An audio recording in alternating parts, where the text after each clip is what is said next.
On te parle de réponses qui tardent, on te parle ici de quelque chose que tu attends depuis longtemps mais qui ne s'est pas encore manifesté. Quelque chose dont tu as l'intuition. Tu sais que ça va arriver, mais tu ne sais pas quand, tu ne sais pas comment. Reste avec moi si tu veux voir la suite. Alors, ici, on te dit que tu vas devoir prendre une décision concernant cette chose qui va t'être révélée prochainement.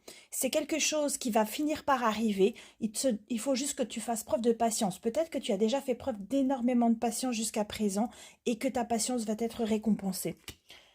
Ici, ce qu'on te dit également, c'est que ça vient te parler d'une personne avec qui tu es en rupture. Est-ce que c'est une personne avec qui tu es séparé pour de bon ou est-ce que c'est une personne avec qui tu es en pause en ce moment? En tout cas, c'est une personne avec qui tu as vécu quelque chose de très intense. Une personne pour qui tu as des sentiments encore aujourd'hui, une personne qui a encore une forme d'emprise sur toi au niveau émotionnel.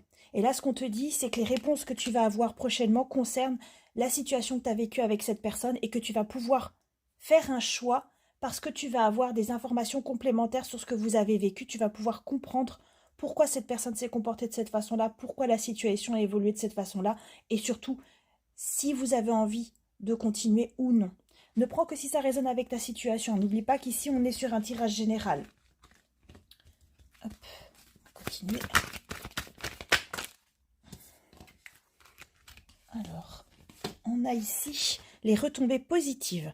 Alors, quoi qu'il en soit, le choix que tu vas poser, le choix que tu vas faire vis-à-vis de cette personne-là, ça va être positif pour toi. Que tu choisisses d'y retourner ou non, tu vas le faire de manière alignée, tu vas faire avec ce qui est le plus juste pour toi. Tu vas respecter tes besoins, tes limites, tes attentes. Tu ne vas pas te laisser faire, tu ne vas pas y retourner simplement parce que tu es dans une forme de dépendance affective. Tu es au-dessus de ça. Tu as dépassé ce stade-là, tu as travaillé sur toi et là maintenant, tu sais ce qui est bon pour toi.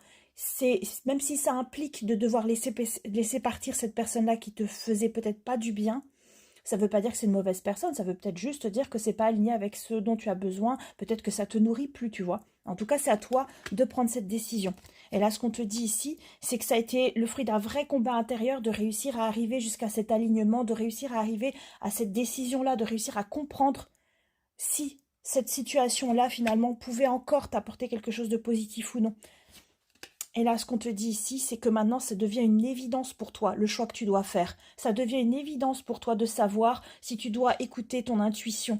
Tu sais que tu dois écouter ton intuition. Maintenant, ça devient une évidence pour toi de savoir si cette personne-là, elle est bonne pour toi ou pas. Si cette relation-là, elle te nourrit ou non.